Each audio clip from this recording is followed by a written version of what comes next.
دلوقتي انا كنت قاعد بعمل دراسة مع نفسي كده، وابتديت ان انا يعني اجيب الماضي، وان انا يعني اقعد مع نفسي واحسبها كده. فبكل الانماط وبكل الاشكال وبكل التحليلات وبكل الطرق وبكل السبل، انا تخين. انا تخين. لازم اوعي عقلي الباطن وضميري ان انا تخين. خلاص.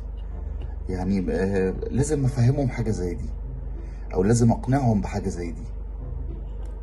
طيب يا عقلي انا تخين، يا ضميري انا تخين، يا كل جوارحي انا تخين، يا كل اللي ماشي في الشارع واللي على الفيسبوك ولا على انستجرام، كل اللي الناس اللي في الساحل، الناس اللي في القاهرة اللي بيشتغلوا، الناس اللي ما بتشتغلش، لكل الناس الصغيرين، الناس الكبار، لكل طفل وكل امرأة وكل رجل انا تخين. للمكتب، للتلفزيون، انا تخين يا سما، انا تخين يا حيطة، انا تخين يا جماعة. ودي حاجة لازم تتصدق. انا تخين يا شجرة، انا تخين يا فازة، انا تخين يا ستارة، انا تخين يا لمبة، انا تخين يا مصر، انا تخين يا مصر. انا تخين، انا تخين، انا تخين، انا تخين، انا تخين، انا تخين. طيب كل المحاولات بقت بالفشل. آه، مفيش، يعني بعمل دايت لمدة نص ساعة، وده مش رقم.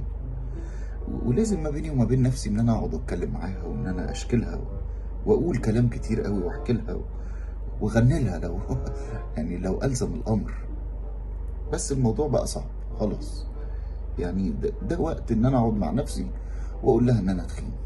خلاص بقى مفيش حل تاني، مش هينفع. خلاص.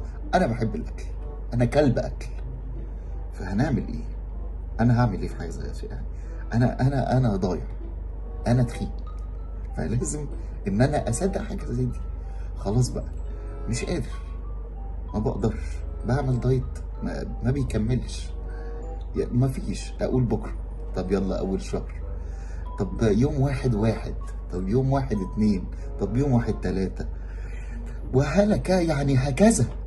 هكذا. وتعبت وتعبت. هعمل دايت الساعة 12 الظهر، نص ساعة وأقوم آكل. طب هعمل الساعة واحدة الظهر، ربع ساعة وأقوم آكل. طيب وأنا باكل بقول أنا هعمل دايت. هل ده اسمه كلام؟ يعني هل ده حد، يعني هل ينفع؟ فلكل الأعراف الدولية ولكل المسميات ولكل الأنماط وكل الطرق المؤدية إلى هلاكي، أنا تخين. يا رب الرسالة تكون وصلت، ويا رب الفكرة يعني